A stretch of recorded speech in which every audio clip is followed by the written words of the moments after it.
जय हिंद फ्रेंड। हम देखने वाले हैं class 10th social science chapter first. ठीक है, इसमें आपको बता दें कि कुछ बच्चों का ये कहना है कि सर थोड़ा व्हाइट बोर्ड पे पढ़ाइए। व्हाइट बोर्ड का मतलब ये वाला नहीं जो अभी आप देख रहे हैं। व्हाइट बोर्ड का मतलब है, उनका कहना था कि जिस तरीके से ऑफलाइन क्लास में पढ़ाया जाता था वैसे ही आप ऑफलाइन क्लास की तरह व्हाइट बोर्ड पे खड़े होके मस्त पढ़ाइए। ये क्या पेन और कॉफ़ी जैसी चीज़ें लेकर जो है आप पढ़ा रहे हैं। तो बस एक रिव्यू के लिए 4-5 मिनट का वीडियो था, तो उसमें हमने बताया था, भाई पढ़ाया नहीं था उसमें। तो ठीक है, अगर आपको लग रहा है व्हाइट बोर्ड पे पढ़ाना तो हम व्हाइट बोर्ड पे पढ़ा देंगे, बट एक बार आपकी बातें हम सुन लेंगे। आप एक बार हमारी बातें सुनिए।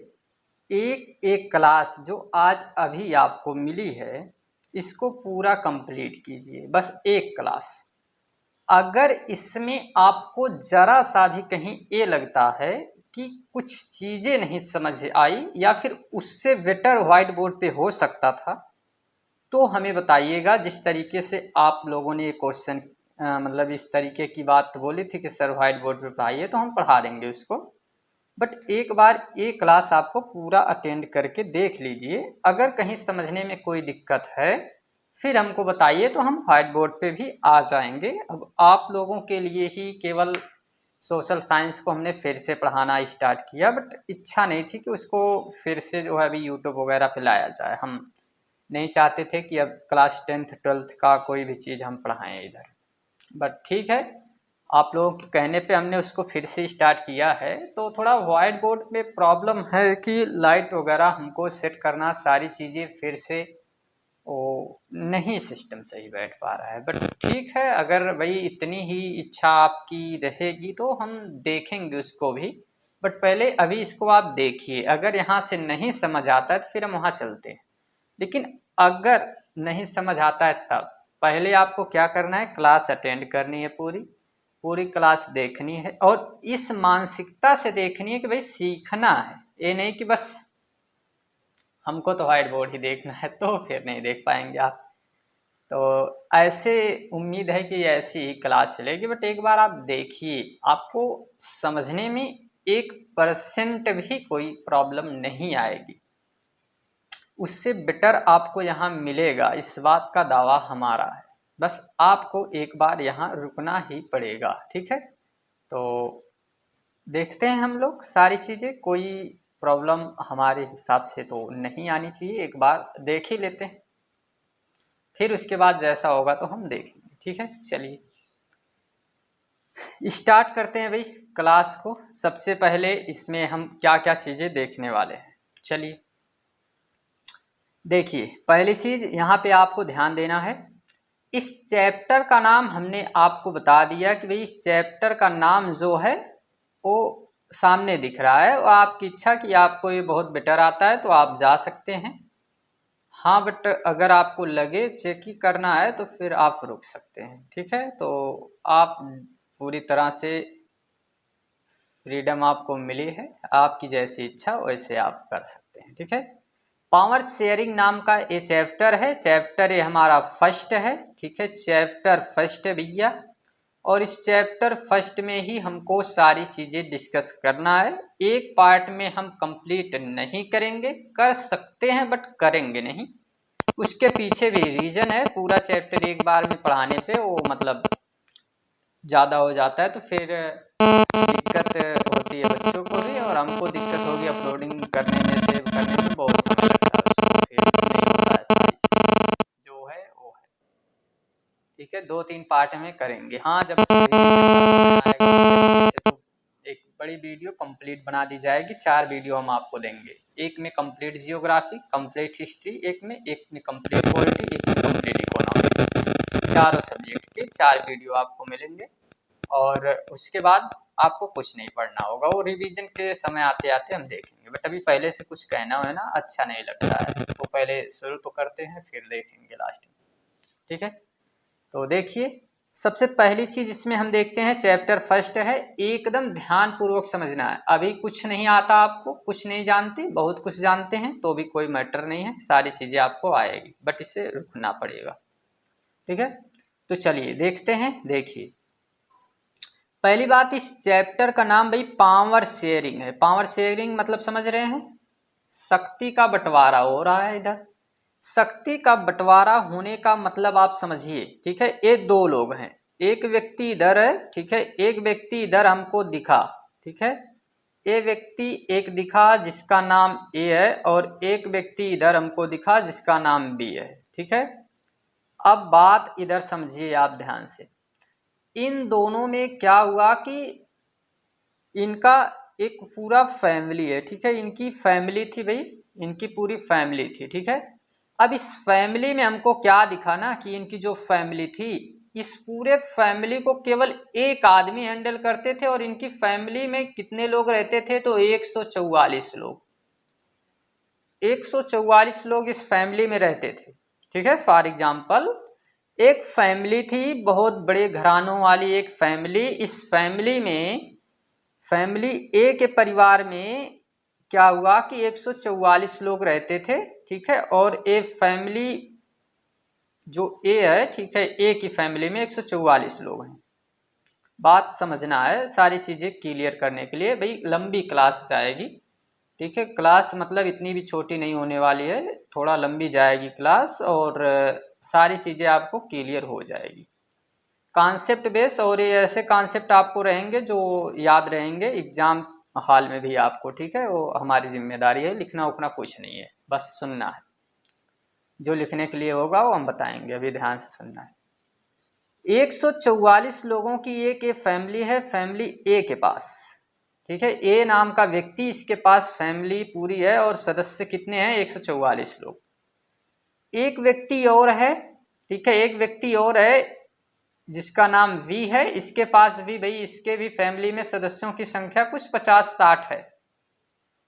ठीक है, 50-60 लोग इसके भी फैमिली में रहते हैं। अब देखिए हुआ क्या, यूं कि ये जो फैमिली, जिसकी ए फैमिली की अगर बात करें, जो मतलब ए नाम का व्यक्ति है, इसकी फैमिली में देखें ना, तो यहाँ पे पूरा का पूरा निर्णय कौन लेता है इस फैमिली का, केवल एक व्यक्ति। केवल एक व्यक्ति, यहाँ के जो मतलब मुख्य व्यक्ति थे, इसके घर के दादाजी, माने इसके दादाजी, घर के दादाजी समझ सकते हैं, ये यहाँ के मुख्य व्यक्ति थे। ठीक है, यानी कि यही सारे कार्य यहाँ पे करते थे। ठीक है, हमने देखा कि भाई यहाँ पे कोई समस्या नहीं है, बट एक बात यहाँ पे हमको समझ आई कि ये जो फैमिली ए वाला व्यक्ति है ना, ये जो ए नाम का व्यक्ति है, इसकी जो फैमिली है भैया, इसके घर में 144 लोग हमको दिखे, और ये 144 लोगों का निर्णय लेने वाले केवल एक व्यक्ति हैं, और एक व्यक्ति हैं यहाँ के मतलब दादाजी। ठीक है, एक फैमिली वी है भैया, और इसमें हमको क्या देखने को मिलता है कि ये जो वी नाम का व्यक्ति है, इसकी जो फैमिली है, ठीक है, इसकी जो फैमिली है, यहाँ पर भी 50 से 60 लोग हैं, बट इसमें हमको क्या देखने को मिलता है, ये इस पूरी फैमिली का निर्णय 4 से 5 लोग लेते हैं। 4 से 5 लोग इधर निर्णय ले रहे हैं, ध्यान से समझना, इधर समझ रहे हो ना। तो यहाँ पे क्या हुआ, 144 लोगों का निर्णय लेने के लिए केवल एक व्यक्ति है। अब समस्या इधर आ गई भाई, समस्या ये आ गई कि जब भी कोई घटना घटती है तो पूरी जिम्मेदारी किसको ठहराई जाती है, दादाजी ने ऐसे नहीं कहा, यानी सारी जिम्मेदारी भी इन्हीं के ऊपर थोपी जा रही है। और कोई बात सोचना विचारना भी है, कोई अगर अपने से निर्णय भी पहले लेता है तो ये क्या करते हैं, बोल पड़ते हैं कि घर के जिम्मेदार हम हैं, घर की सारी जिम्मेदारी हमारे पास है, तुम लोग काहे बोल रहे हो। तो भाई इस वजह से क्या होता है, कोई भी निर्णय यहाँ पे लेना संभव नहीं होता है। ठीक है, इन्हीं के हिसाब से निर्णय सारे लिए जाते हैं। तो इसी वजह से यहाँ पे क्या हो गया कि अब अगर हम लोग बात करें फैमिली बी की, तो फैमिली बी में क्या होता है कि ऐसा नहीं होता है। वहां के नियम अलग हैं। वहां पे नियम ये है कि भाई यहाँ 4 से 5 लोग मिलके निर्णय ले रहे हैं। अगर कोई भी घटना है, कोई भी बात है, कोई भी निर्णय लेना है, तो 4 से 5 लोग इसमें शामिल हैं। ठीक है, अब 4 से 5 लोग अगर यहाँ पे शामिल हैं, लाइट गई थी और अभी आई है, ठीक है, कुछ सोने वाली बात नहीं है। तो 4 से 5 लोग जब यहाँ पे शामिल हो रहे हैं तो हमको क्या देखने को इधर मिलता है कि हम यहाँ देख रहे हैं कि 4 से 5 लोग भैया जब यहाँ पे हैं तो यहाँ के सारे निर्णय सही लिए जाएंगे, सोच विचार के निर्णय लिए जाएंगे। हर व्यक्ति को स्वतंत्रता दी गई है कि आप अपनी मर्जी से कोई कार्य कर सकते हैं, ठीक है।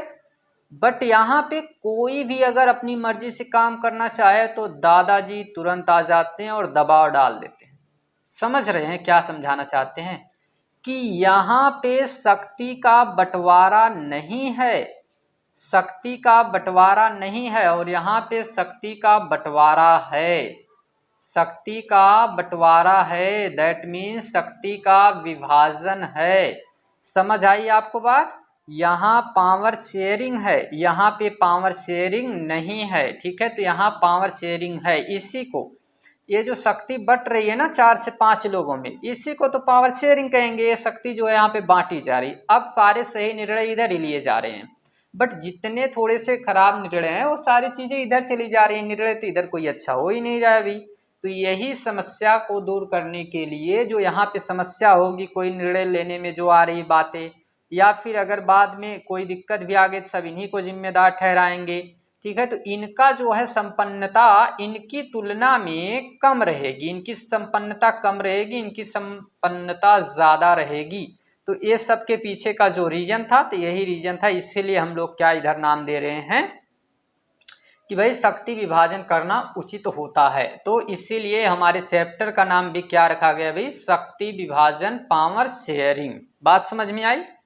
आगे बात करते हैं हम लोग। अब शक्ति विभाजन में एक बहुत फेमस लाइन है, तो इसको हम लोग याद रखते हैं। कुछ चीजें लिख के इसलिए रख दी है, थोड़ी राइटिंग हमारी बड़ी सुंदर है तो इसमें देखने में अच्छा लगता है, तो हमको लगा कि इसको पहले हम लिख देते हैं, ठीक है।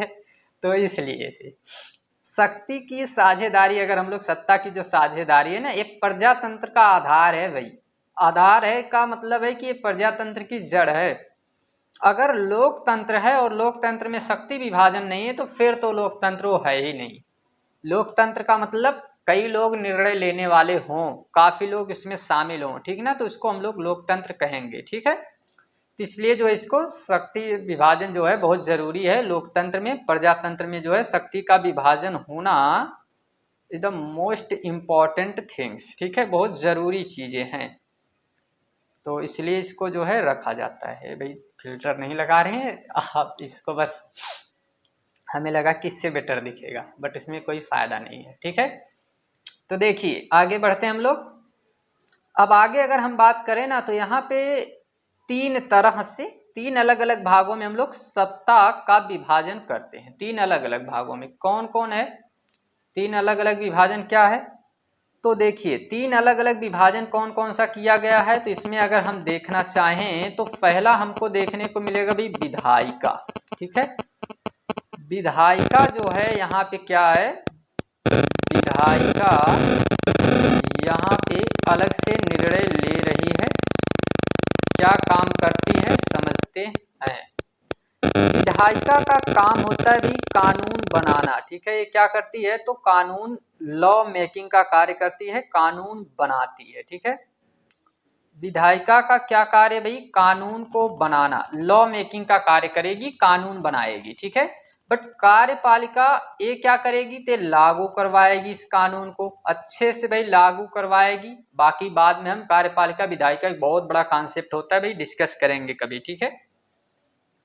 आपके चैप्टर के हिसाब से इतना ही है तो उतना हम बताएंगे। ये मत सोचिएगा कि इसमें छोड़ दिया जाएगा, कुछ नहीं छोड़ना है। हम छोड़ेंगे कहीं, हर जगह छोड़ते ही चलेंगे। एक जगह आपको छोड़कर चले आए, उसका तकलीफ अभी तक झेलते हैं। अब यहाँ ही छोड़ देंगे, ऐसा नहीं होता है। न्यायपालिका क्या करेगी? तो जो भी व्यक्ति इस कानून का, जो कानून विधायिका में बना है, इस कानून का, इस लॉ का अगर वही पालन नहीं कर रहा है या फिर इस कानून का उल्लंघन कर रहा है तो उसे दंड देने का कार्य करेगी, दंड देने का कार्य करेगी न्यायपालिका। अगर कोई भी व्यक्ति इस कानून का पालन नहीं कर रहा है तो, फॉर एग्जाम्पल हम विद्यालय की तरफ लेके चलते हैं आपको, ठीक है। आप बच्चे और अभी हम यहाँ टीचर, तो हम आपको विद्यालय की तरफ लेके चलते हैं, सारी चीजें आपको सिखा देते हैं, ठीक है। क्या चीजें सीखना है इधर, एकदम छोटी सी बात है कि ये जो है एक छोटा सा विद्यालय था, मतलब कि छोटा सा विद्यालय इसलिए बना रहे हैं क्योंकि अभी हमारे पास कोई बड़ा विद्यालय है नहीं, दूसरे के विद्यालय को बताना अच्छा नहीं होगा, ठीक है। तो एक छोटा सा विद्यालय था भाई, इसका नाम क्या था, तो इसका नाम था यस सी, ठीक है। अब मत पूछना इसको कि SSC क्यों लिखा गया है, ठीक ना। देखिए इस विद्यालय में क्या होता है कि सिंपल सी बात है भाई, यहाँ पे हम पूरी तरह से क्या करेंगे कि हमको इस विद्यालय में चलाना है भाई 8 बेल चलाना है। तो हम क्या करेंगे, इस 8 बेल को बनाएंगे, एक नियम मतलब इसका बनाएंगे कि भाई किस तरीके से कौन सी बेल में कौन से टीचर कब जाएंगे पढ़ाने के लिए, ठीक है। ये चीज़ हम बताएंगे। तो इसमें हमने ये तैयार कर दिया, और जब ये पूरी तरह से नियम तैयार हो गया तो भाई एक हम यहाँ पे रखेंगे बड़े बाबू को। बड़े बाबू का मतलब क्या होता है, अरे मतलब जो विद्यालय में देखने का काम करते हैं कि कैसे क्या चल रहा है, ठीक है। उनका कुछ काम वाम नहीं होता है, बस वो देखते हैं थोड़ा सा, ठीक है, करते धरते मतलब है उसमें कुछ काम वगैरह, ऐसा नहीं कह सकते कुछ नहीं करते हैं नहीं तो बवाल हो जाएगा उस पर भी। तो ये कुछ ना कुछ करते रहते हैं। और फिर क्या होता है कि लास्ट में एक न्यायपालिका भी होती है। न्यायपालिका क्या करती है भाई, न्यायपालिका ये देखती है ना कि ये सही बना है कि नहीं, और अगर ये बना है तो इसके हिसाब से लोग काम कर रहे हैं कि नहीं, टीचर भी और साथ में यहाँ पे जितने बच्चे भी हैं वो साथ में उनके कार्य कर रहे हैं कि नहीं। तो यही चीज देखने का कार्य न्यायपालिका करती। तो वैसे ही यहाँ पे हमको क्या देखने को मिलता है कि हम जब यहाँ पे अपने देश की बात करें, इस पूरे देश में अगर हम देखेंगे तो एक यहाँ पे क्या हमको देखने को मिलती है भाई, विधायिका है, लेजिस्लेचर। ये क्या करती है, लॉ मेकिंग का कार्य करती है, लॉ मेकिंग कानून बनाती है, ठीक है। दूसरे नंबर पे जो इसको इसमें आती है जिसको हम लोग नाम देते हैं एग्जीक्यूटिव जो आती है कार्यपालिका, ये क्या करती है, तो ये क्या करेगी, उसको लागू करवाएगी, ठीक है। उसको लागू करवाने का कार्य करेगी कि भाई ठीक से उसको काम करना चाहिए, और अगर कोई उल्लंघन करेगा जुडिशरी आ जाएगी, मतलब न्यायपालिका, और ये क्या करेगी, तो दंड देने का कार्य करेगी। लेकिन एक चीज और समझना है, केवल ये दंड नहीं देती है, न्यायपालिका न्याय भी देती है, इसलिए उसका नाम न्यायपालिका।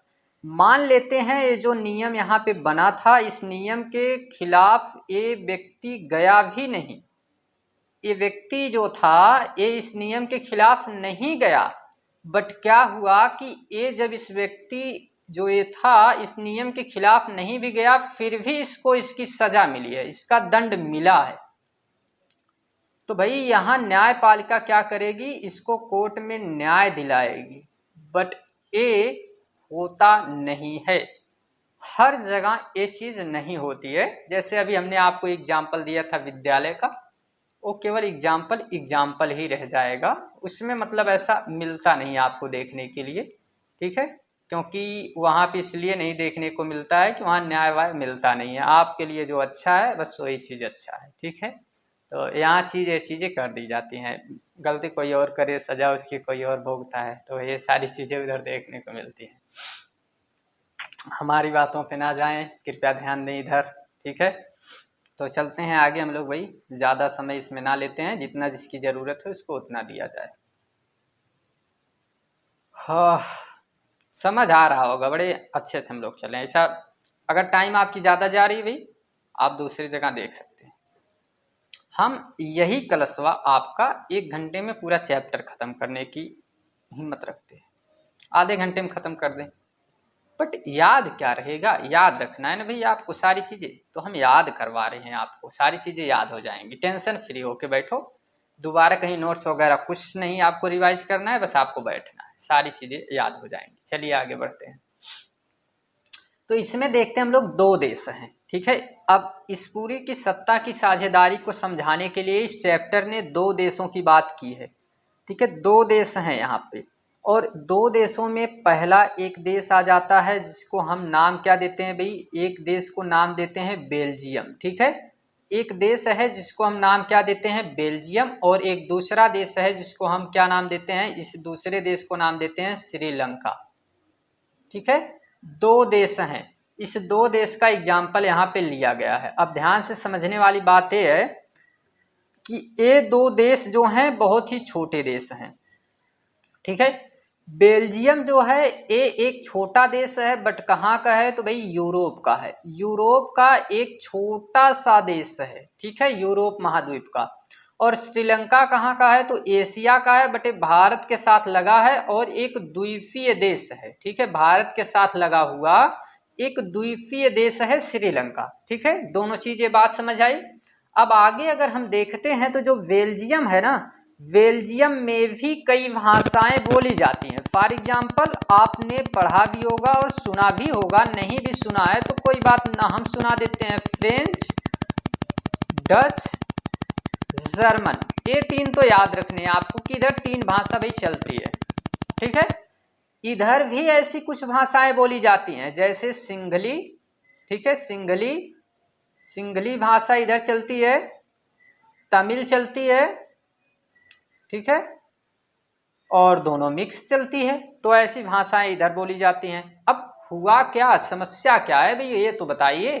समस्या कुछ ना हो जी, तो समस्या यहाँ पे कुछ भी नहीं है। समस्या इधर केवल क्या है कि यहाँ जो बेल्जियम है ना, इस बेल्जियम में हमको देखने को क्या मिलता है कि इस बेल्जियम में जो भी, इस पूरे बेल्जियम की अगर हम बात करें तो एक आपको हम चित्र दिखाते हैं।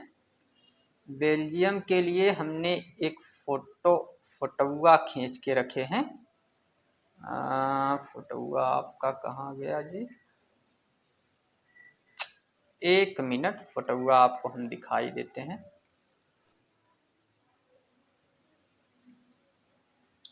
चलो फिर आगे देखते हैं हम लोग इसमें। ठीक ना, वो फोटो मिला नहीं, हम बना देते हैं इसमें। ठीक है, हम बना के उसको रखे थे, बट ठीक है डिलीट हो गया है कि कैसे है, कहाँ है, छोड़िए, उसको मिलता नहीं है। हम लोग बना लेते हैं, हमारे पास सारी व्यवस्थाएं इधर रखी गई हैं भाई, अपने से खुद से बनाना है। ठीक है, कोई सोचना थोड़ी इसमें। हम लोग एक फ़ोटो बना देते हैं बढ़िया सा, सुंदर सा, और उसमें सारी चीज़ें हम लोग देख लेते हैं। ठीक ना, तो चलिए देखते हैं। सबसे पहले यहाँ पे हमको क्या देखना है, हमको बनाना है इधर बेल्जियम के बारे में। ठीक है, तो बेल्जियम आपको हम दिखाते हैं कि ये रहा जो है बेल्जियम। ठीक है, ये तो है भाई बेल्जियम आपका मतलब बेल्जियम वालों का है, बट आपको पढ़ना है इस चैप्टर में, तो इसलिए आपका है। चलिए, बेल्जियम कुछ एग्जैक्ट बनाने की ज़रूरत ना है, जैसा बन जाए वो बहुत सुंदर है। ठीक है, अगर ये आपका बढ़िया बन जाता है तो अच्छी बात है, नहीं बनता है तो डबल अच्छी बात है। कैसी बातें आप करते हैं सर जी, बढ़िया बातें करते हैं। ये रहा आपका बेल्जियम। ठीक है, बेल्जियम जी यही है, बिल्कुल यही है आपका अपना बेल्जियम। ठीक है, तो बेल्जियम के बारे में क्या क्या चीज़ें हमको सीखना है, बेल्जियम के बारे में पहली चीज़ें। ठीक है, तो यही रहा बेल्जियम। और इस बेल्जियम की अगर हम बात करें तो ये क्या है, ये यूरोप का एक छोटा सा देश है। ठीक है, एक छोटा सा देश है भाई यूरोप का। और इसमें हमको क्या देखने को मिलता है कि जो इसका ऊपरी भाग है ना, ये ऊपरी भाग को हम लोग क्या कहते हैं, इस ऊपरी भाग को भाई हम लोग नाम देते हैं एक, यानी ऊपर की तरफ है तो इसको हम लोग किस तरीके से जानेंगे, इसको हम कहेंगे कि ये क्या है, तो ये उत्तरी भाग है। ठीक है, इस पूरे मैप को अगर हम देखें तो इसमें ये जो नीचे वाला भाग रहेगा, ठीक है, नीचे वाला कौन सा भाग सर जी, ये नीचे वाला भाग। ठीक है, इस नीचे वाले भाग को हम लोग क्या नाम देंगे, ये जो रेड कलर का अभी हम इधर बना रहे हैं, इस रेड कलर वाले भाग को हम लोग क्या नाम देंगे, तो इसको कहेंगे भाई साउथ। ठीक है, यानी कि ये दक्षिण में है। बट अगर हम लोग बात करें ऊपर वाले भाग की, तो ऊपर में हम लोग क्या नाम देंगे, ऊपर में नाम देंगे हम लोग नॉर्थ। और ऐसा क्यों कह रहे हैं, क्योंकि मैप में होता है ऊपर के साइड जो रहता है तो उसको हम लोग उत्तरी भाग कहते हैं, और नीचे की साइड में जो रहता है उसको हम लोग क्या नाम देते हैं, उसको हम लोग नाम देते हैं दक्षिणी भाग। ठीक है, ये चीज आपको इतनी याद होनी चाहिए, ऊपर वाले भाग को उत्तरी और नीचे वाली भाग को दक्षिणी। ठीक है, तो ये चीज आपको याद हो गई। ठीक है ना। अब आगे अगर हम लोग देखें तो आगे हमको क्या देखना है, आगे हम इसमें समझते हैं इसी में कि हमको एक चीज और देखने को मिलता है इधर। क्या चीज है, हमको ये देखने को मिलता है कि यहाँ पर अगर हम देखना चाहें तो इसी में कैपिटल भी है। ठीक है, कैपिटल यहाँ पे हम बना सकते हैं, कैपिटल यहाँ पे। ठीक है, यहाँ पे हमको बना देना भाई इसकी कैपिटल, इस पूरे बेल्जियम की ये रही कैपिटल। ठीक है, ये क्या है, तो इस बेल्जियम की कैपिटल है, राजधानी है। ठीक है, बेल्जियम को हम बड़े आसानी से समझ रहे हैं। इस पूरे को नाम दे रहे हैं हम लोग क्या, इस पूरे को। ठीक है, इस पूरे को हम लोग नाम क्या दे रहे हैं, इस पूरे को हम नाम इधर दे रहे हैं बेल्जियम। ठीक है, क्या नाम इसका रख रहे हैं, इसका नाम हम रख रहे हैं भाई बेल्जियम है, बेल्जियम। ठीक है, बेल्जियम यूरोप का एक छोटा सा देश है, लेकिन इसके उत्तरी भाग को, उत्तरी भाग किसको कह रहे हैं, तो इसको हम लोग नाम दे रहे हैं उत्तरी भाग। ये ऊपर वाला जो हिस्सा है, इस उत्तरी भाग को हम नाम क्या दे रहे हैं, तो इसको नाम दे रहे हैं फ्लेमिक्स। ठीक है, फ्लेमिश इसको हम लोग कह रहे हैं इस उत्तरी भाग को। ठीक है, ये क्या है, फ्लेमिश है।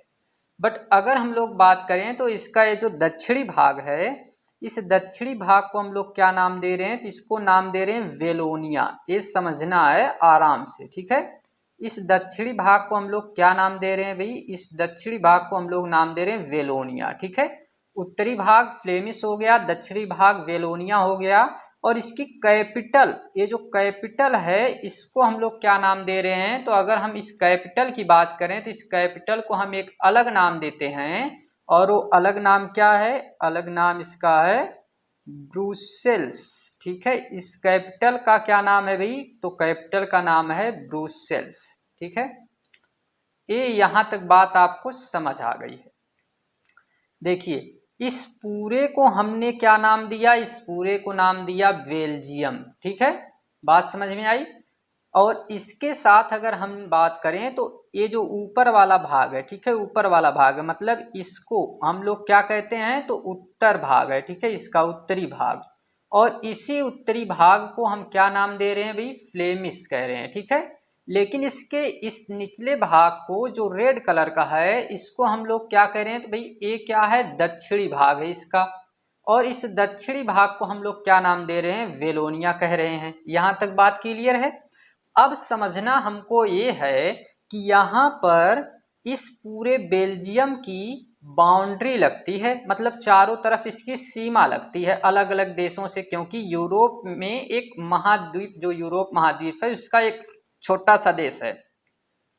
अब भाई छोटा सा देश है तो इससे बाउंड्री लगेगी, तो उसमें अगर हम लोग बात करें कि किससे किससे बाउंड्री लगती है, कौन कौन से देश इसमें आते हैं, तो हमको देखना है कि इसके इस साइड में अगर हम लोग देखना चाहें, यहाँ नीचे की तरफ। ठीक है, तो यहाँ पे हमको देखने को मिलता है कि एक देश है और जिससे इसकी बाउंड्री लगती है, तो कौन सा देश है, इधर आता है फ्रांस। ठीक ना, तो फ्रांस से इसकी बाउंड्री लगती है इस साइड में।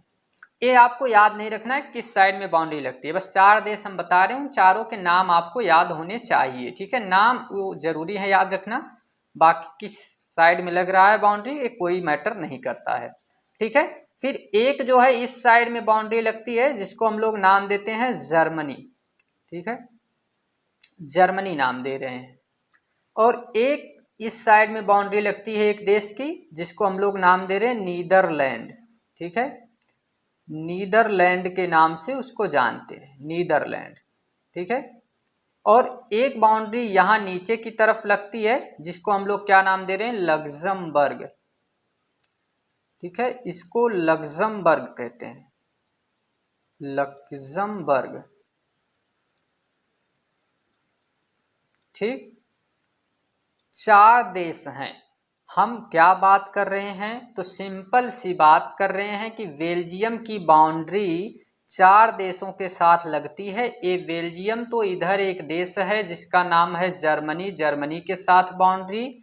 इधर एक देश है जिसका नाम फ्रांस, तो फ्रांस के साथ बाउंड्री। इधर एक देश है जिसका नाम है नीदरलैंड, तो नीदरलैंड के साथ एक बाउंड्री, और इधर एक देश है जिसका नाम हमने रखा लक्जमबर्ग, और इस लक्जमबर्ग के साथ भी एक जो है बाउंड्री इसकी लगती है। ठीक है, 4 देश कंप्लीट हो गए। ये अभी केवल इसकी बाउंड्री याद रखना है कि बेल्जियम की बाउंड्री 4 देशों के साथ लगती है, फ्रांस है, जर्मनी है, नीदरलैंड है, लक्जमबर्ग है। ठीक है, यहाँ तक कोई दिक्कत आपको नहीं है, ये 4 देश यहाँ पे हैं। ठीक है, अगली बात हम इसमें कर लेते हैं, कुछ फैक्ट वगैरह की अगर बात करें वो सारी चीजें हम रखे हैं, उसका टेंशन नहीं है, ये सारी चीजें याद वगैरह सब आपको होंगी, इसमें से अधिकतर चीजें कोई टेंशन नहीं है। सारी चीजें हम आपको इसलिए दिखा दी हैं कि लिखने में समय लगता है ज्यादा, तो हमको लगा पहले से इसको हम लोग थोड़ा लिख देते हैं ताकि बच्चों को फिर समय ज्यादा उनका उस तरीके से ना जाए। ठीक है, ये सबको पता है कि 30,528 किलोमीटर इसका वर्ग मतलब क्षेत्रफल होता है। जनसंख्या 1.14 करोड़ है। यहाँ पे भाषा ईसाई बोली जाती है, और यहाँ पे भाषा मतलब लैंग्वेज जो है यहाँ की वो ईसाई मतलब कि एक तरीके से धर्म है यहाँ का। ठीक है, धर्म यहाँ पे ईसाई धर्म चलेगा। और अगर हम लोग बात करें भाषा तो फ्रेंच, डच, जर्मनी, और यहाँ पे सीमा किसकी लगती है तो फ्रांस, जर्मनी, नीदरलैंड, लग्जमबर्ग। ये कुछ नहीं याद है, कुछ नहीं याद करना है, देखना है बस। अभी हम सारी चीज़ें याद आपको करवा रहे हैं, वो सब छोड़िए आप। फ्रांस, जर्मनी, नीदरलैंड, लग्जमबर्ग के साथ यूरोप का एक छोटा सा देश है। हरियाणा इससे बड़ा है, और फ्लेमिश में 59% रहते हैं, वेलोनिया में 40% रहते हैं। ये सारी चीज़ें आपको यहाँ पे देखने को मिल जाएगी। इसको इसलिए रख दिया गया था कि आपको जो है मतलब थोड़ी सी हेल्पफुल इससे सहायता मिल सके भैया, और क्या क्यों रखा जाएगा, और कोई इसका मकसद नहीं था। ठीक है, तो इसलिए यहाँ पे रखा गया था। चलिए ठीक है, कोई बात ना है, हम समझते हैं। पहली पॉइंट आपको बस इतनी सी याद रखनी है कि ये पूरा का पूरा बेल्जियम, और बेल्जियम के साथ ये जो सीमा लग रही है 4 देशों की सीमा लग रही है, फ्रांस, जर्मनी, नीदरलैंड, लक्जमबर्ग। ये 4 देश हैं जिससे इसकी सीमा लगती है। चलिए आगे आ जाते हैं हम लोग। आगे इसमें हमको क्या समझना है, तो अगली बात हम यहाँ पे समझते हैं कि हमको ये ध्यान देना है यहाँ पर कि अब अगर हम यहाँ देखना चाहें तो हमको क्या देखना है, हम देखेंगे कि भाई इसमें अगर हम बात करें तो उत्तरी भाग जो है उसको हमने क्या नाम दिया तो फ्लेमिश। ठीक है, फ्लेमिश नाम हमने दे दिया है। लेकिन आपको पता होगा कि अगर यहाँ पे हम देखें तो हमारे पास कुछ भाषा है इस बेल्जियम में, कुछ भाषा बोलते हैं यहाँ के लोग, और उसी भाषा को बोलने के लिए यहाँ पे सारा लफड़ा हुआ है। जो यहाँ पे लैंग्वेज चलती है उसी की वजह से। ठीक है, तो बात हम करते हैं यहाँ पर कि देखिए लैंग्वेज यहाँ पे कौन कौन सी चलती है, कौन कौन सी भाषा है यहाँ पर। तो यहाँ पे भाषा आपको देखने को मिलेगी, एक तो यहाँ पे फ्रेंच भाषा है, पहले ये चीज आप समझिए। एक यहाँ पे फ्रेंच भाषा है, और दूसरी यहाँ पे क्या है तो डच भाषा है, और तीसरी यहाँ पे जर्मन भाषा है। ये 3 भाषा यहाँ पे है। ठीक है, तो एक चीज आपको ये ध्यान देना है कि ये जो उत्तरी भाग है जिसको फ्लेमिश कहते हैं, यहाँ पर कौन लोग रहते हैं तो यहाँ पर रहते हैं फ्रेंच लोग रहेंगे कि डच लोग रहेंगे। ठीक है, तो यहाँ पे रहेंगे डच लोग, यहाँ रहते हैं डच भाषा को बोलने वाले लोग। अभी कितने प्रतिशत रहते हैं तो ये रहते हैं 59%। ठीक है, कितने प्रतिशत 59% यहाँ पे डच भाषा बोलने वाले लोग रहते हैं। किस भाग में तो जिसको हम फ्लेमिश के नाम से जानते हैं, इस भाग में 59% लोग रहते हैं। कौन सी भाषा बोलते हैं भाई, डच भाषा बोलते हैं। फिर यहाँ पे है वेलोनिया, और वेलोनिया में अगर हम बात करें तो यहाँ पे कौन सी भाषा चलेगी तो यहाँ पे फ्रेंच भाषा, यहाँ पर फ्रेंच भाषा बोलने वाले लोग रहते हैं। और ये फ्रेंच भाषा बोलने वाले जो लोग हैं ये कितने हैं तो ये हैं 40%। 40% लोग यहाँ पे रहते हैं। ठीक है, मतलब समझिए ये जो पूरा का पूरा बेल्जियम है ये है 100%, पूरा का पूरा ये बेल्जियम 100% है।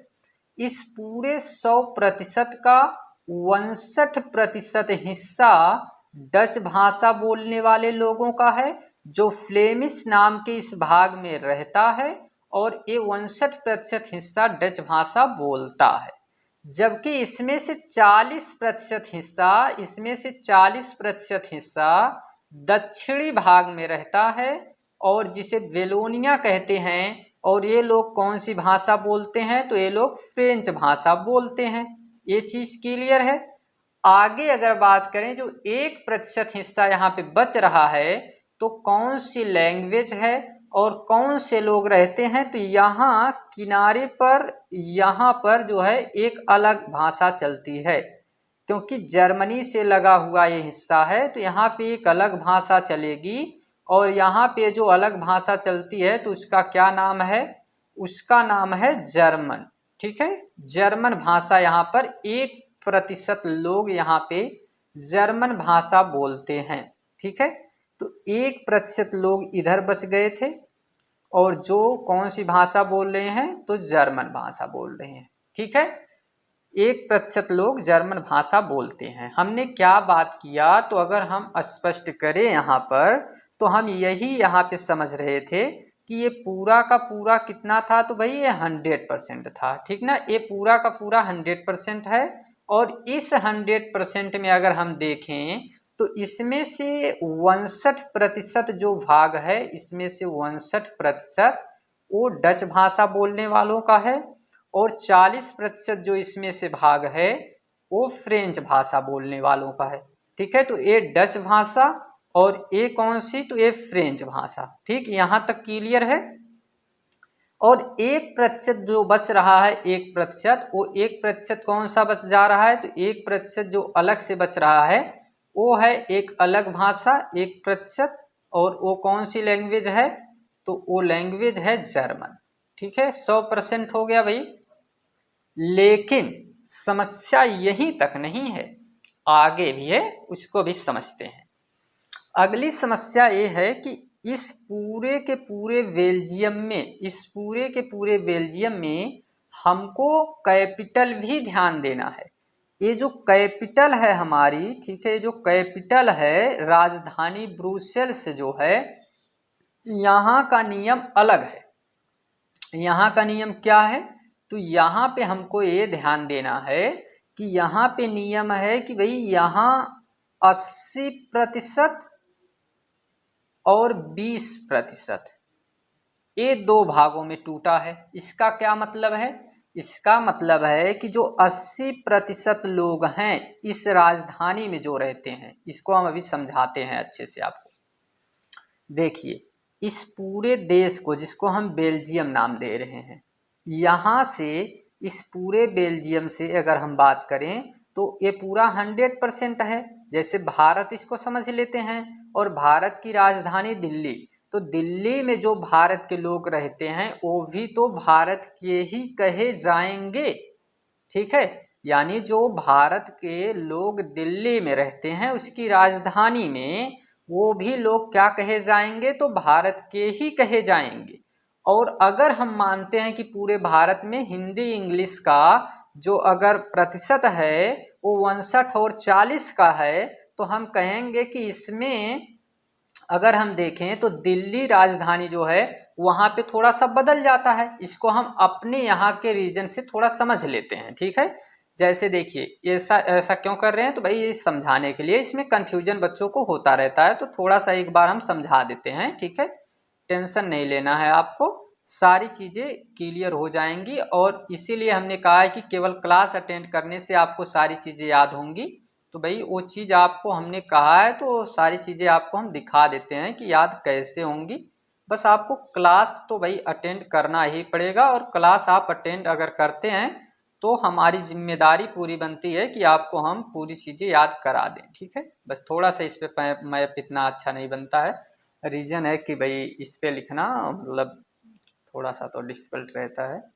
तो ये रही कैपिटल। ठीक है, ये आपको पता है कि यही जो है यहाँ की क्या है? कैपिटल है, यही राजधानी है दिल्ली। ठीक है, यहाँ पे नई दिल्ली वो जानते हैं हम लोग, ऐसा इस पे कोई केस नहीं होना चाहिए। ठीक है, इतनी छोटी सी बात के लिए। और ये तो अपने घर हम पढ़ा रहे हैं, शिकायत कौन करेगा? तो यहाँ पे देखते हैं, हम लोग आराम से समझते हैं, टेंशन नहीं लेना। क्या कुछ नहीं है। यहाँ पे यही समझना है हमको कि ये जो राजधानी है इसकी कैपिटल, ठीक है, ये क्या है, तो इसकी राजधानी है, मान लेते हैं दिल्ली, मानना है खाली, टेंशन नहीं लेना है। ये भारत, ठीक है, ये भारत। अब हमको बताइए, इस पूरे भारत में हम मान रहे हैं, मानते हैं बस, इस ऊपर वाले हिस्से में जिसको उत्तरी नाम दे रहे हैं, यहाँ पे मान लेते हैं कि 59% लोग हिंदी बोलते हैं, हिंदी बोलते हैं, मान लेते हैं बस। और यहाँ पे हम लोग देखते हैं कि ये दक्षिण वाले भाग में 40% लोग क्या बोलते हैं, तो ये बोलते हैं भाई अंग्रेजी, ठीक है। तो आपको यही चीज यहाँ याद भी रखना है साथ में कि हिंदी दैट मीन्स हम क्या कहना चाह रहे हैं, डच, और अंग्रेजी क्या कहना चाह रहे हैं, यानी फ्रेंच। ये आपके दिमाग में रहना चाहिए इतनी बात, ठीक है। आगे समझते हैं। तो यहाँ हमको देखने को मिलता है, आगे अगर हम देखें तो ये जो 59% हिंदी बोलने वाले लोग हैं और ये 40% अंग्रेजी बोलने वाले लोग हैं, तो ये पूरे भारत का ओवरऑल बताया जा रहा है।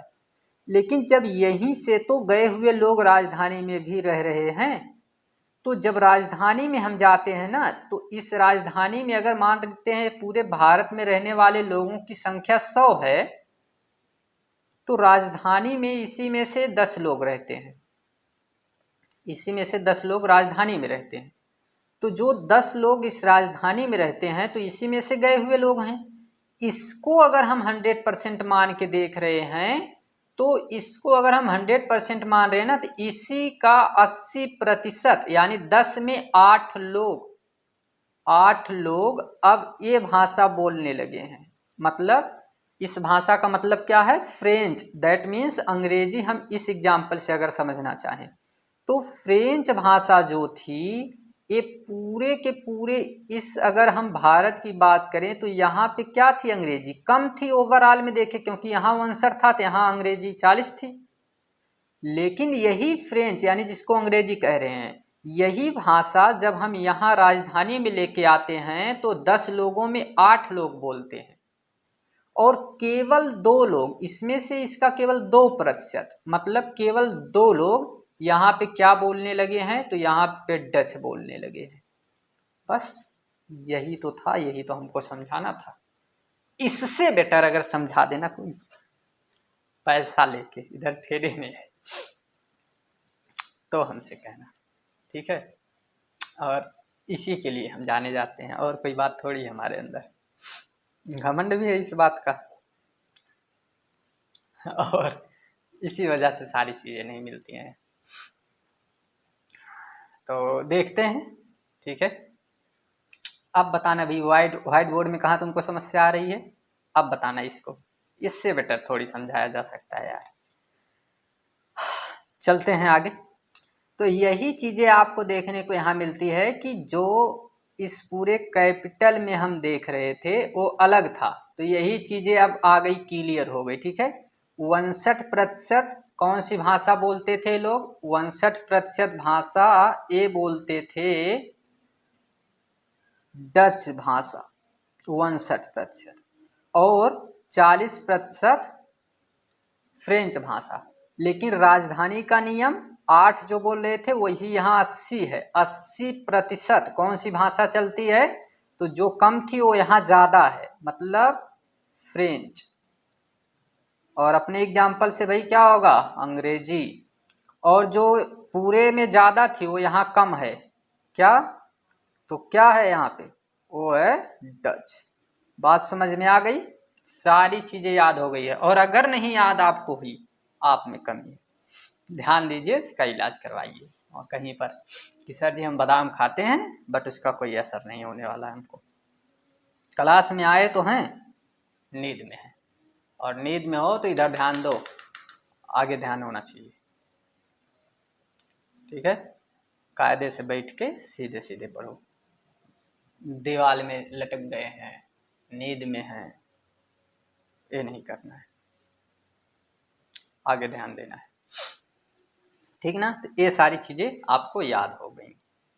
अरे याद हो गई है ना, ठीक है पूछ लेते हैं, पूछ ले हम। चलिए पूछ लेते हैं आपसे, क्वेश्चन है और आप लोग कमेंट करके बताएंगे हमको। पोल का भी सिस्टम नहीं हमारे पास, नहीं तो हम पोल करवा देते। ठीक है चलिए पहला बताएंगे आप लोग। फर्स्ट क्वेश्चन आपके सामने ये रहा 500 करोड़ का। पहला क्वेश्चन ये रहा आपके सामने, बेल्जियम के उत्तरी भाग को क्या कहेंगे? बेल्जियम के उत्तरी भाग को क्या नाम देंगे? Option A Flemish, option B Wallonia,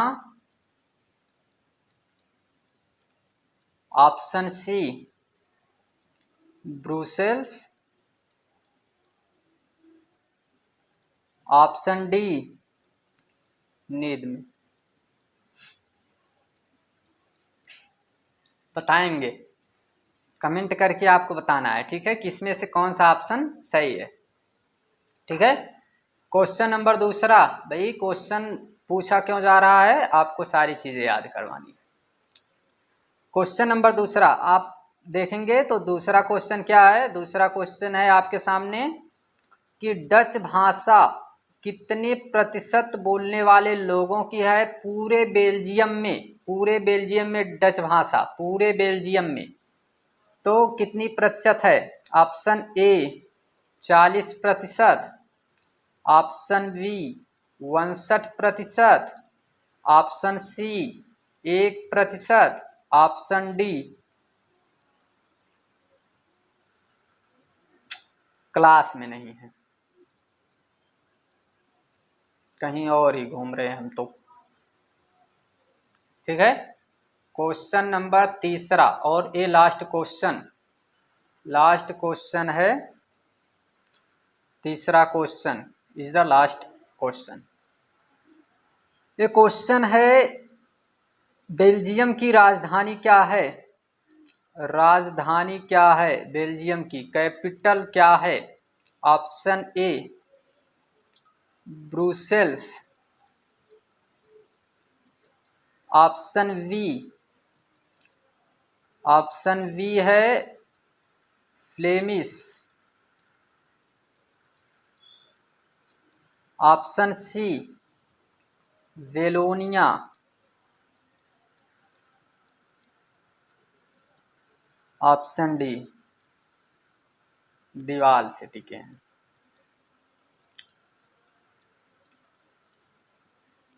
हंसना नहीं है, हंसना बिल्कुल मना है क्लास में, ठीक है कोई हंसेगा नहीं।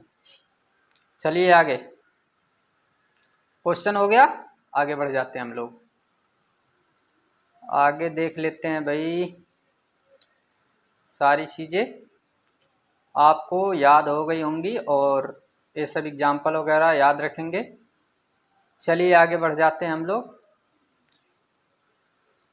हाँ यहाँ पे अब देखना है, ध्यान देना है, क्षेत्रफल कितना है? टोटल क्षेत्रफल बेल्जियम का 30,528 वर्ग किलोमीटर। 30,528 वर्ग किलोमीटर टोटल क्या है, इसका क्षेत्रफल है। बेल्जियम का टोटल क्षेत्रफल 30,528 वर्ग किलोमीटर है। ठीक है 30,528 वर्ग किलोमीटर बेल्जियम का क्षेत्रफल है। ये पूरा बेल्जियम है तो इसका ये टोटल क्षेत्रफल कितना है, कितना जो है इसका एरिया है, तो 30,528 वर्ग किलोमीटर है। ठीक है 30,528 वर्ग किलोमीटर है, ये टोटल जो है क्या है, इसका क्षेत्रफल है। ठीक है ये चीज याद रखना है। दूसरी बात हम क्या देखने वाले हैं, तो दूसरी चीज हमको यहाँ पे याद रखना है, दूसरी चीज आप देखेंगे कि भाई इसकी अगर जनसंख्या की बात करें तो पॉपुलेशन कितना है, पॉपुलेशन 1.14 CR मतलब करोड़ है। ठीक है 1.14 CR यानी कि 1.14 करोड़ है। और एक चीज, ये बेल्जियम हमारे हरियाणा राज्य के बराबर है, लगभग बराबर है, लगभग बराबर है, लेकिन किसमें? क्षेत्रफल में और जनसंख्या में आधा है, आधा, लगभग आधा है। आबादी जो है हमारे हरियाणा राज्य की अगर हम 2 करोड़ माने तो इसकी जनसंख्या कितनी है 1.14, ठीक है, यानी कि लगभग आधी है, ठीक ना, ये चीज याद है। आगे अगर हम बात करें तो आगे हमको क्या ध्यान देना है, अगली चीज हमको यहाँ पे याद रखना है अगले पॉइंट के रूप में। तो इसका क्षेत्रफल हो गया और बाउंड्री आप याद रख चुके हैं कि किससे किससे लगती है, ठीक है। फिर इसमें आपको अब जो जरूरी चीज याद रखना है कि यहाँ पे ये जो भाषा को लेके प्रॉब्लम थी 59% और 40%, मेन प्रॉब्लम इन्हीं लोगों में है। 1% वाला बेचारा कुछ किया नहीं, जो कि जर्मन भाषा बोलता था। इनके बीच में समस्या क्या थी ये पहले समझते हैं। तो जो 59% लोग हैं, 59% लोग और 40% लोग आपको एकदम अच्छे से समझाते हैं, ठीक है। इस बार भी आपको समझ आ जाएगा कि इनके बीच में लफड़ा काहे होता था, ठीक है। तो जो 59% लोग थे और जो 40% लोग थे, देखिए समस्या कहाँ थी ये समझिए पहले। तो यहाँ पे आपको बताएं अगर हम, तो ये लोग क्या बोलते थे भाई, ये लोग क्या बोलते थे, ये लोग बोलते थे डच भाषा। ये लोग क्या बोलते थे, ये लोग बोलते थे फ्रेंच भाषा, ठीक है, ठीक है अभी। लेकिन कैपिटल में, राजधानी में ये कितने थे, तो ये केवल और केवल 20% राजधानी में, और ये कितने हैं राजधानी में, तो 80%, ठीक है यहाँ तक। तो समस्या क्या है देखिए, राजधानी में जो रहेगा वो ज्यादा मजबूत होगा आर्थिक रूप से, यानी आर्थिक रूप से वो मजबूत होगा। आप बताओ ना, दिल्ली में जो जाके रहेगा, ठीक है, वो थोड़ा सा इंग्लिश भी उसको आएगी भैया मस्त, ठीक है, और साथ में क्या होगा कि वो थोड़ा सा आर्थिक रूप से मजबूत होगा, माने काम धंधा कर रहा है। और यहाँ पे जो रहने वाला है वो क्या करेगा, तो यहाँ पे ये जो 20% हैं ये आर्थिक रूप से थोड़े कमजोर लोग हैं। तो आर्थिक रूप से कमजोर हैं ये, और ये लोग जो हैं ये आर्थिक रूप से समृद्ध लोग हैं, ठीक है। तो समस्या ये आती है कि संख्या में तो ये ज्यादा हैं, ठीक है, और ये संख्या में कम है, तो लेकिन ये आर्थिक रूप से मजबूत हैं। तो क्या होगा ना, इनके बीच में हमेशा लड़ाई झगड़ा होती रहती थी, और ये लड़ाई झगड़ा इस बात को लेके थी कि भाई हमारी भाषा को राष्ट्रभाषा घोषित किया जाए, और ये लोग कहते थे कि हमारी भाषा को राष्ट्रभाषा जो है घोषित किया जाए। तो इसी बीच जो है इनके बीच में क्या होती थी, हमेशा झड़प रहती थी, ठीक है। इसी झड़प को दूर करने के लिए, इसी समस्या को दूर करने के लिए क्या किया गया, ये समस्या कब की है, तो ये समस्या है 1950 से 60 के बीच में ये समस्या शुरू हुई यहाँ पे, ठीक है। ये संघर्ष प्रारंभ हुआ इनके बीच में 1950 से 60 के बीच में। और ये संघर्ष जब जाके कब खत्म होगा, तो ये संघर्ष जाके खत्म होता है यहाँ पर, कब जाके ये खत्म होगा भाई संघर्ष, तो ये संघर्ष जाके खत्म होगा 1970 से 93 के बीच में, 1970 से 93 के बीच में। बेल्जियम के लोगों ने समझदारी का काम किया, क्या कि समझदारी का काम ये किया कि अपने संविधान में 4 संशोधन कर दिया, ठीक है। संविधान में कितने संशोधन किए इन लोगों ने, तो भाई इन लोगों ने संविधान में 4 संशोधन कर दिए, ठीक है, 4 संशोधन कर दिया गया, 4 संशोधन हो गया इनके संविधान में। और ये 4 संशोधन कौन कौन से किए गए थे, तो ये चारों के चारों जो संशोधन हैं वो इसीलिए किए गए थे कि सभी लोगों की भागीदारी हो, सबके साथ समान व्यवहार किया जाए, किसी के साथ भेदभाव नहीं किया जाए, इसीलिए ये संशोधन किया गया था, ठीक है। तो ये 4 संशोधन किए गए थे। अब 4 संशोधन हुए कौन कौन है, तो पहला संशोधन था कि केंद्र में जो वहां की केंद्र सरकार है, राजधानी है, तो केंद्र में क्या होगा कि जो दोनों भाषा बोलने वाले लोग हैं, दोनों भाषा कौन कौन, तो फ्रेंच और डच, बोलने थोड़ी देंगे हम तुमको, ऐसे कैसे भूल जाओगे।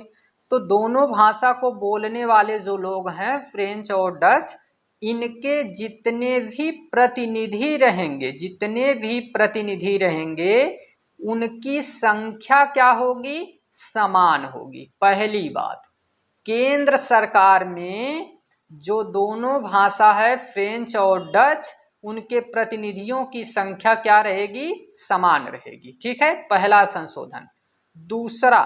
दूसरा संशोधन यहाँ पे क्या किया गया, तो दूसरा संशोधन जो यहाँ पे किया गया है उसमें क्या बता दिया गया, उसमें बताया गया कि देखिए यहाँ पे एक जो है हम लोग क्या करेंगे, तो यहाँ पे एक हम लोग बनाएंगे यहाँ केंद्र के साथ साथ राज्य सरकार, और राज्य सरकार में भी हम देखेंगे तो दोनों प्रतिनिधियों को जो बोलने वाली भाषा है, जो दोनों प्रतिनिधि हैं उनकी लैंग्वेज क्या रहेगी, एक मिनट रुकेंगे थोड़ा सा,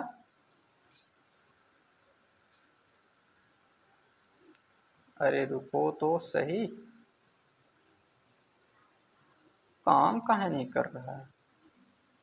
ठीक, तो यहाँ पे बताया गया कि केंद्र के साथ साथ राज्यों में भी क्या होगी, तो दोनों जो प्रतिनिधि हैं, दोनों भाषा को बोलने वाले, उनकी संख्या समान रहेगी। ठीक है, उनकी भी संख्या क्या रहेगी, समान रहेगी। और तीसरी चीज इसमें क्या बता दी गई, तीसरी चीज कि एक जो है क्षेत्रीय जो शक्तियां हैं, ठीक है, जो क्षेत्रीय शक्तियां हैं, क्षेत्रीय शक्तियां जो रहेंगी ये सौंपी जाएंगी किसको, तो केंद्र सरकार और राज्य सरकार को। ठीक है, केंद्र सरकार और राज्य सरकार को ये सौंप दी जाएंगी। ठीक है, केंद्र सरकार और राज्य सरकार को ये शक्तियां दे दी जाएंगी। और चौथी बात इसमें बताई गई कि एक सामुदायिक सरकार बनाई जाएगी, और इस सामुदायिक सरकार में जो सामुदायिक सरकार का गठन किया जाएगा, इसमें भी जो प्रतिनिधि होंगे वो क्या हैं, तो वो एक ही भाषा को बोलने वाले लोग भी रह सकते हैं। क्यों ऐसा, इसको समझते हैं। ठीक है, ये जो चौथी बात है इसको हम थोड़ा सा समझ लेते हैं, ऐसा क्यों किया गया है।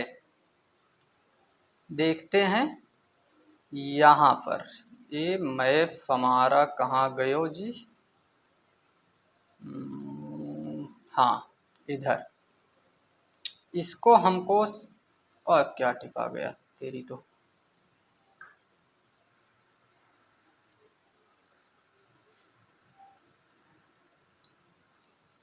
यहाँ पे बताया गया कि देखते हैं हम लोग, अगर यहाँ एक सामुदायिक सरकार बनी, ठीक है, यहाँ मान लेते हैं एक सामुदायिक सरकार बनी, ऐसे ही एक सामुदायिक सरकार कहाँ बन गई, ऐसी एक सामुदायिक सरकार यहाँ बन गई, तो भाई यहाँ तो इस भाषा को बोलने वाले नहीं आएंगे ना कि हाँ हम कहेंगे कि दोनों भाषा को बोलने वाले प्रतिनिधियों की संख्या समान रहेगी। यहाँ तो एक लैंग्वेज चल रही है ना, यहाँ एक लैंग्वेज चल रही है, तो यहाँ पे हम कैसे कह सकते हैं कि दोनों भाषा को बोलने वाले लोग आएंगे, तो यहाँ पे एक ही भाषा को बोलने वाले प्रतिनिधि भी रह सकते हैं जो सामुदायिक सरकार बनेगी। ठीक है, तो यही 4 संशोधन यहाँ पे किए गए थे। ठीक है, तो ये बेल्जियम पूरी तरह से कंप्लीट है।